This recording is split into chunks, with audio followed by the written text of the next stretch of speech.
마태복음을 계속적으로 묵상하고 있습니다. 마태복음의 주제는 하나님의 나라요.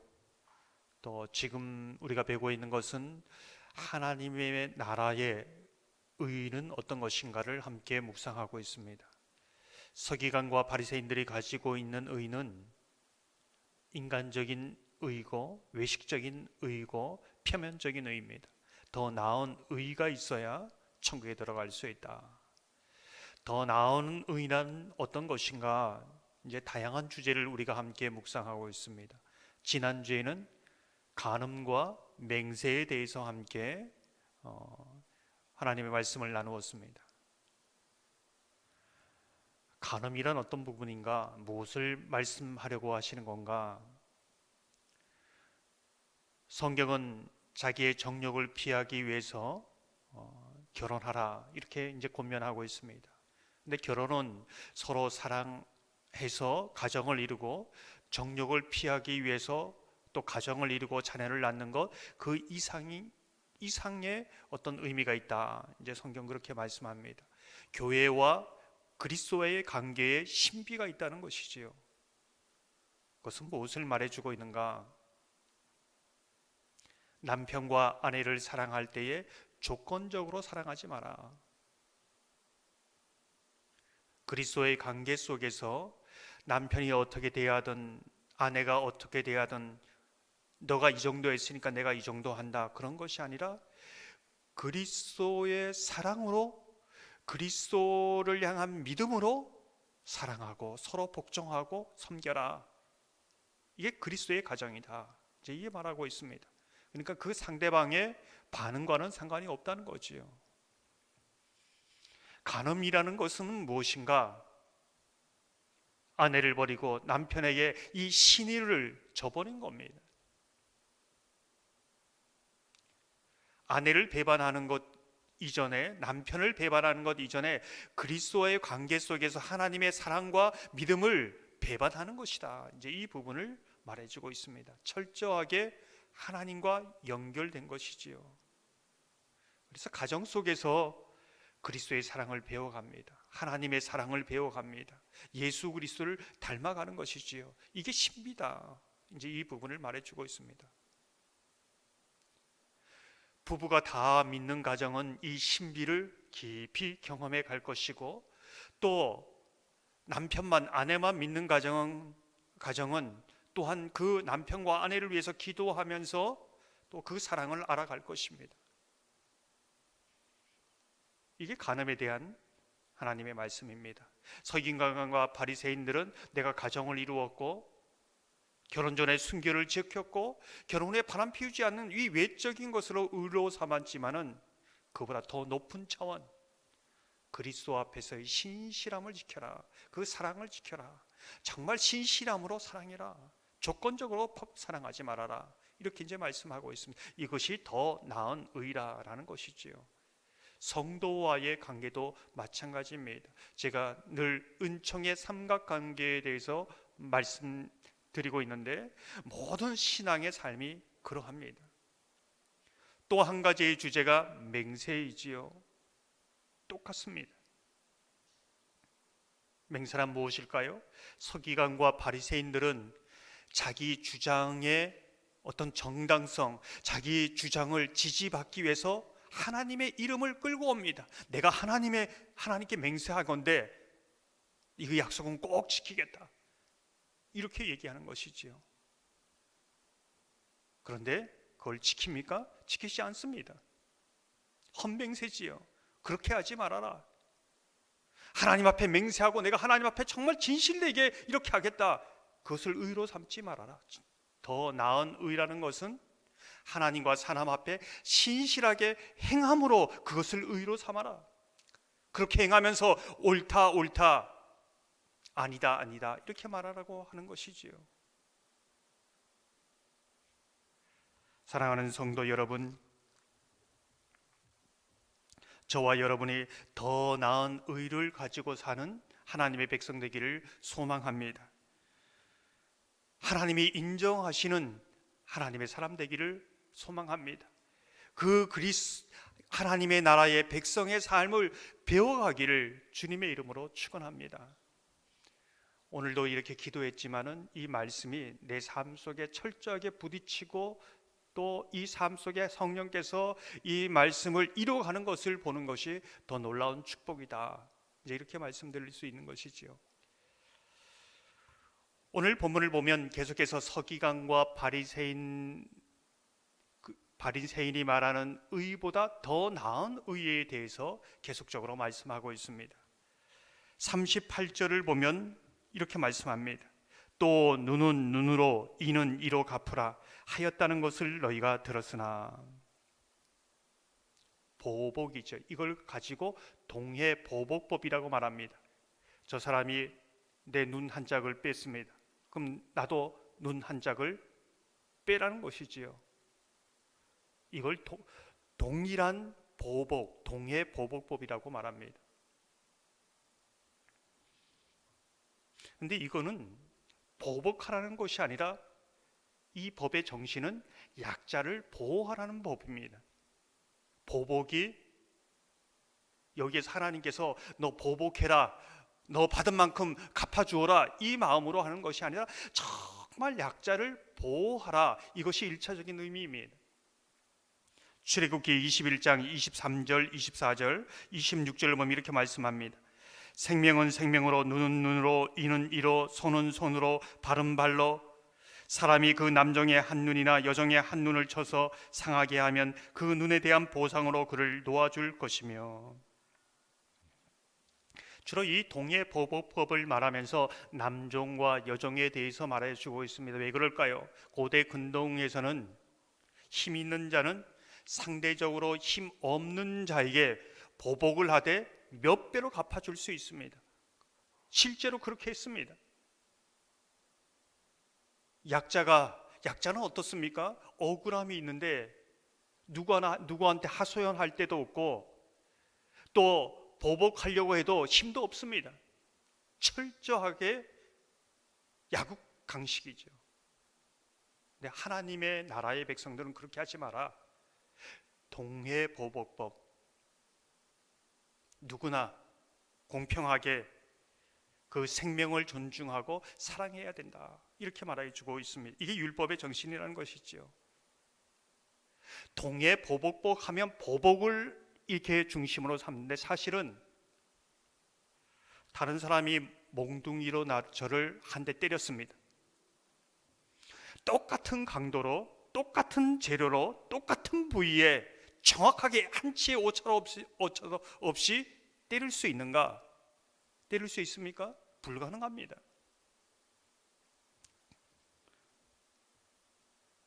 이 불가능한 것을 하나님께서 하라고 하셨는가? 아닙니다. 동해보복법은 보복하지 마라, 약자를 보호하고 이웃을 사랑해라, 이 정신으로 하나님께서 이 법을 주신 것이지요. 그런데 서기관과 바리새인들은 보복이란 이 단어에 꽂힌 겁니다. 그렇게 말씀을 해석한 겁니다. 이게 하나님의 말씀이라고 생각한 것이지요. 자신을 괴롭힌 원수에게 동일하게 보복한다면서 복수를 정당화했습니다. 하나님의 법을 모르는 것이고 악용한 것이지요. 그렇게 보복하면서도 난 상당히 하나님의 말씀을 잘 지키는 의로운 사람으로 그렇게 했습니다. 하나님의 법이 눈은 눈으로 이것이 아닌가, 보복하라고 하지 않았는가, 이렇게 말하는 것이지요. 그런데 하나님의 율법의 정신을 모르는 겁니다. 하나님께서는 이 율법의, 구약의 율법의 정신을 이제 신약에 와서 더 나으니 아주 적극적으로 더 말해주고 있습니다. 보복이 목적이 아니라 약자를 보호하고 이웃사랑의 목적이다. 이 부분을 이제 더 구체적으로 설명해 주는 것이지요. 이것을 이루어가기 위해서는 어떤 부분이 필요한가? 첫 번째로 이렇게 말씀합니다. 43절 44절을 보면 이렇게 말씀합니다. 또 내 이웃을 사랑하고 내 원수를 미워하라 하였다는 것을 너희가 들었으나 나는 너희에게 이르노니 너희 원수를 사랑하며 너희를 박해하는 자를 위하여 기도하라. 예수님은 보복이 아니라 원수 사랑을 말씀하고 있습니다.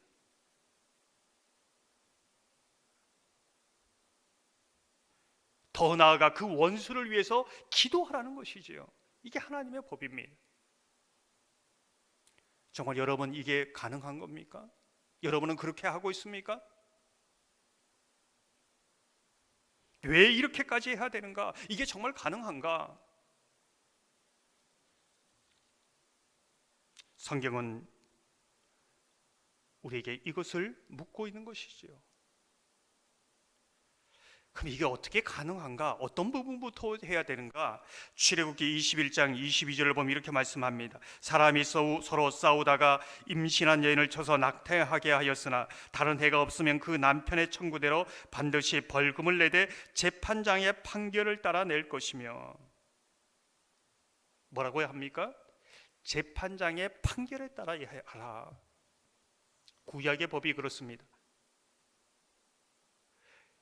자기가 임의로 얼마큼 보복하는 것이 아니라 재판장의 판결에 따라 해야 된다. 이제 이 부분입니다. 보복의 정도는 내가 판단하는 것이 아니라 재판장의 판단에 따라 이루어져야 한다는 것이 하나님의 법입니다. 로마서 12장 19절은 이렇게 말씀합니다.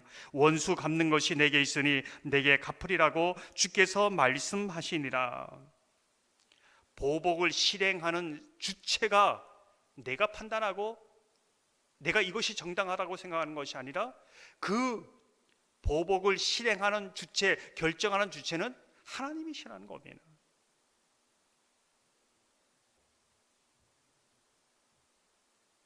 내가 보복하겠다는 것은, 내가 이만큼 보복하겠다는 것은 내가 하나님, 재판장 되신 하나님보다 내가 더 옳고 더 잘 판단하고 이것을 더 잘 실행한다는 오만에서 시작되는 것이지요.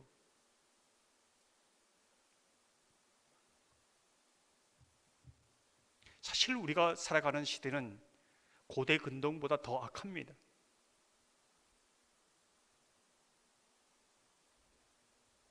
법을 이용해서 사람을 억압하기도 하고, 법도 사람도 믿을 수 없기에 내가 심판자가 되어서 그렇게 나가기도 합니다. 모든 영화, 드라마, 모든 복수가 주제가 되고 있습니다. 그걸 부추기고 있는 것이지요. 그것이 과연 정말 의로운 것처럼, 정의를 이루는 것처럼 그렇게 생각합니다. 근데 예수님은 그렇게 말씀하지 않습니다. 이번 주까지 우리가 사무엘서를 묵상하지 않았습니까? 그 사무엘서를 보면은 요압은 자신의 동생 아사엘을 죽인 아브넬에 대해서 분노를 가지고 있습니다. 죽일 기회를 엿보고 있는 것이지요. 그리고 아브넬이 평화의 그 관계를 맺고자 왔을 때 그를 죽여버립니다. 그것이 옳다고 생각했습니다. 그것이 정당한 보복이라고 생각했습니다. 의라고 생각했지요. 그러나 그 결과는 무엇입니까? 그 요압 가문 전체에 저주가 임합니다. 그리고 그 다윗 공동체 전체에 굉장한 위기를 경험하게 하는 것이지요. 자신도, 공동체도 보복해서 모든 것이 끝난 것이 아니라 더 큰 보복의 피가 흐른 것이지요. 이에 반대되는 사람이 누구입니까? 다윗입니다. 자기는 잘못하지도 않았는데 계속해서 창을 던지며 죽이려고 합니다. 늘 자신은 잘못이 없는데 도망자로 살아갑니다. 근데 절호의 기회가 왔습니다. 죽일 수 있는 기회가 한 번도 아니고 두 번이나 왔습니다. 그러나 죽이지 않습니다. 그 권리를 하나님 앞에 이양합니다. 그 권리마저 포기합니다. 그것을 판단하는 것이 내게 있는 것이 아니라고 말하는 것이지요.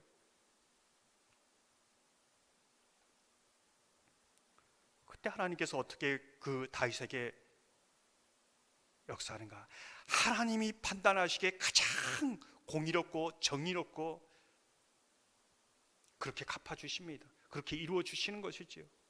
인간의 판단이 얼마나 오류가 많습니까? 그러나 하나님은 정확하게 공의와 정의로 사람을 다스립니다. 그 인생을 다스립니다. 그 나라를 다스립니다.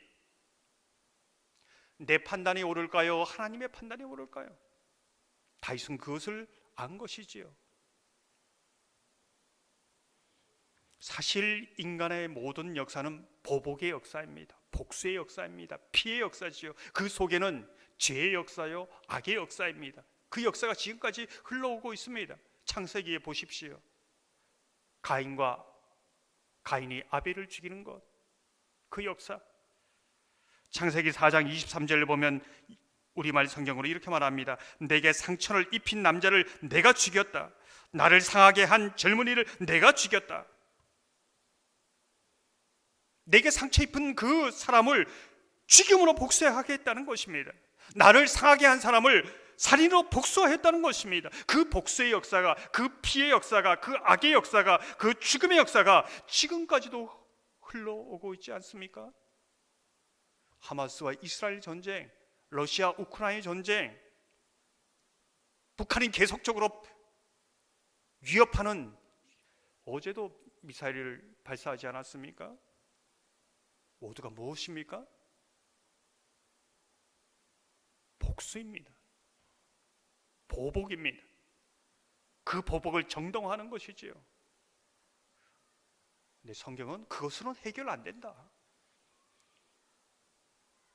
칼로 시작하는 칼로 망한다. 그래서 그 죽음의 역사, 피해의 역사, 보복의 역사, 죄의 역사, 악의 역사를 완전히 끊어버린 곳이 어디입니까? 십자가입니다.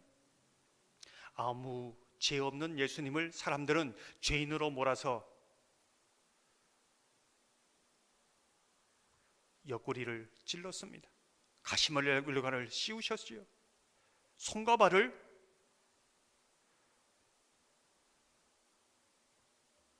그 못으로 박았습니다. 자신이 할 수 있는 모든 조롱과 욕설과 모든 것을 했습니다. 예수님은 복수할 수 있었습니다. 아니, 복수해야지요. 그런데 예수님은 어떻게 하셨습니까? 그것을 십자가에 끊어버립니다. 십자가에서 용서가, 십자가에서 사랑이, 십자가에서 원수를 향한 기도가,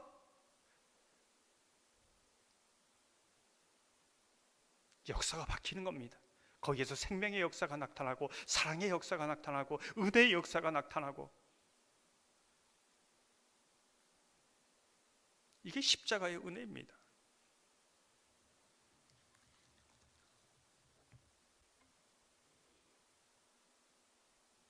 그래서 오직 예수 그리스도의 십자가 외에는, 그 예수 그리스도 외에는 평화가 없습니다. 계속적으로 보복하고 피해 역사고 죽이는 역사고,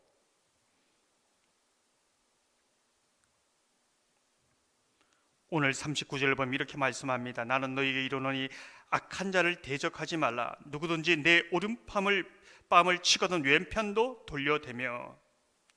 오른뺨을 때린다. 굉장히 열받죠. 마음도 상합니다. 굴욕적입니다. 근데 오늘 뭐라고 얘기합니까? 악한 자를 대적하지 말라. 그 보복하는 것, 원수 갚는 것 포기하라. 그 권리를 나에게 이양하라. 그 보복의 악을 십자가의 사랑으로 녹이고 오히려 원수를 위하여 기도하고 축복해라. 이 사람이 한 대 때렸습니다. 내가 한 대 때려서 분이 풀리겠습니까? 2대 때리지요. 그럼 저 사람이 2대 때리고 가만히 있겠습니까? 3대 때리지요. 죽이는 역사입니다.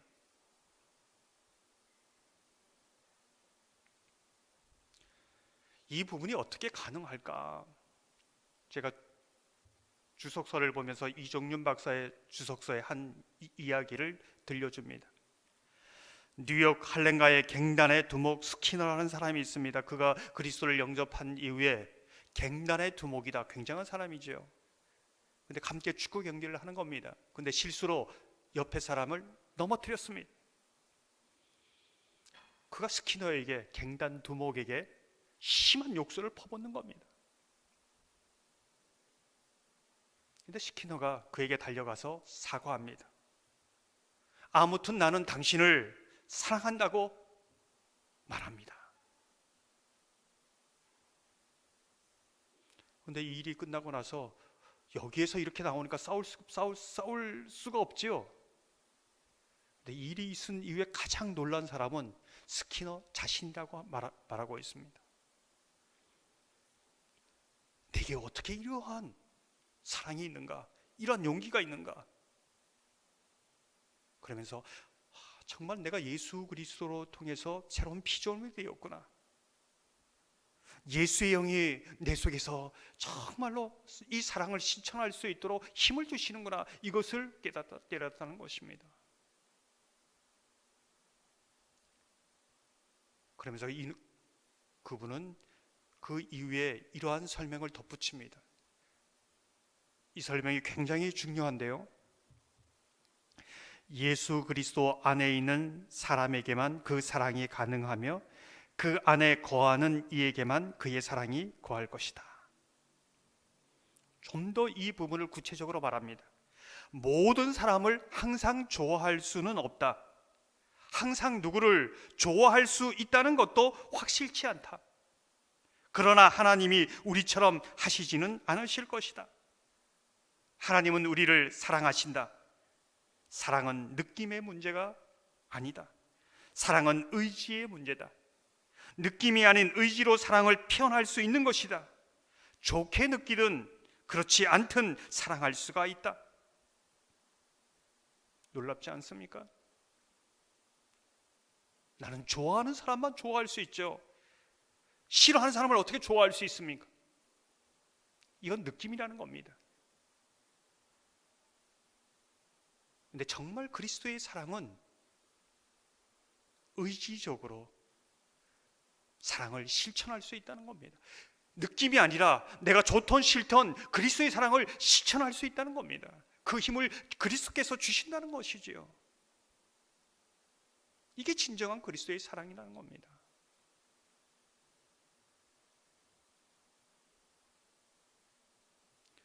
오늘 40절 42절을 보면 이렇게 말씀합니다. 또 너를 고발하여 속옷을 가지고자 하는 자에게는 겉옷까지도 가지게 하며 또 누구든지 너로 억지로 오리를 가게 하거든 그 사람과 심리를 동행하고 내게 구하는 자에게 주면 내게 꾸고자 하는 자에게 거절하지 말라. 속옷은 무엇입니까? 그때 당시에 자신의 전 세상과 같습니다. 심리, 오리, 그것은 무엇입니까? 자신의 소중한 시간입니다. 이거는 내 시간인데, 이거는 내 재산인데 그 권리도 주님 앞에 드리라는 겁니다. 이웃을 사랑한다는 것은 이렇게 이 권리를 하나님 앞에 드리고 그리스도의 뜻에 따라 사랑으로 섬긴다는 것을 말해주고 있습니다. 이게 이웃 사랑이라는 겁니다.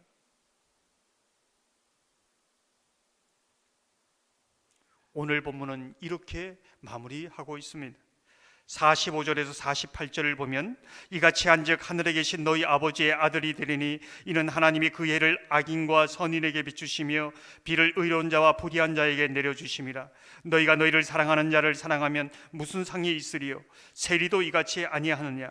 또 너희가 너희 형제에게만 무난하면 남보다 더하는 것이 무엇이냐? 이방인들도 이같이 아니하느냐? 그러므로 하늘에 계신 너희 아버지의 온전하심과 같이 너희도 온전하라. 결론입니다. 서기관과 바리새인들은 자기가 좋아하는 사람에게 호의를 베풉니다. 사랑을 베풉니다. 물질을 베풉니다. 시간을 드리는 것이지요. 왜 그렇습니까? 돌아올 것이 있으니까, 내게 유익이 있으니까 그렇게 하는 겁니다. 이거는 서기관과 바리새인의 의라는 것이지요. 하나님께서는 어떻게 하십니까?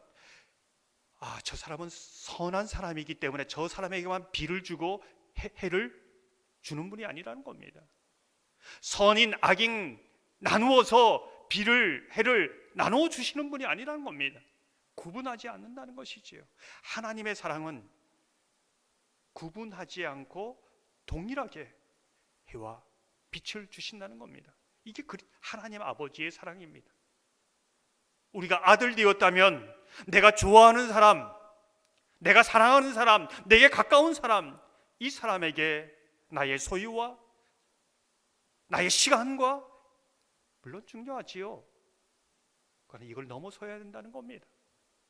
구분하지 말고 하나님의 나라의 공동체를 이루어가라는 겁니다. 장례식을 보면 내게 가까운 사람, 마치 품앗이처럼 내가 부주를 하면 나중에 또 와서 나에게 하겠지, 그걸 생각하면서 합니다. 그건 서기관과 바리새인의 의라는 겁니다. 그 사람이 어떤 사람이든지 작정중앙교회 성도라면 그리스도의 이름으로 하라는 겁니다. 가서 그리스도의 이름으로 위로하라는 겁니다.